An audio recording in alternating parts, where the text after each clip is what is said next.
If you are still keeping your money in a high-yield savings account waiting for 2026, you're walking into a trap.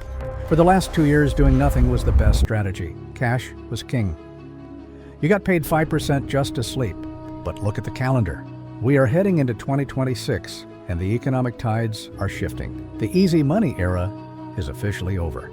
Welcome back to Earn More, Save More.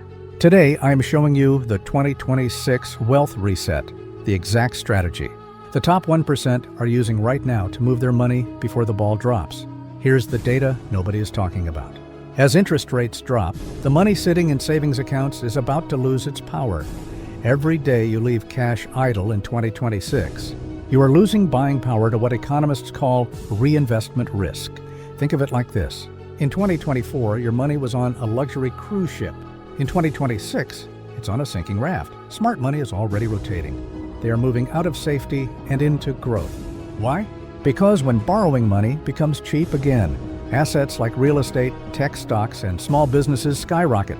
So, how do we position ourselves for the 2026 reset?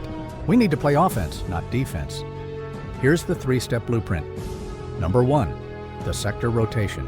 Look at sectors that borrow a lot of money, like green energy and real estate investment trusts, REITs. They suffered when rates were high. They are poised to explode as rates fall. Number 2, own the AI, don't just use it.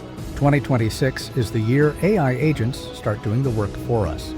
Invest in companies building the infrastructure, or better yet, start a lean business using AI tools to keep costs near zero. Listen, wealth isn't created when the sun is shining and everyone is making money. Wealth is created during the transfer. 2026 is a massive transfer of wealth from the savers to the investors. Don't be the person holding a bag of cash worth less every single day. Be the person owning the assets that cash wants to buy. If you want to build your portfolio with us this year, hit that subscribe button. Let's earn more and save more together. I'll see you in the next one.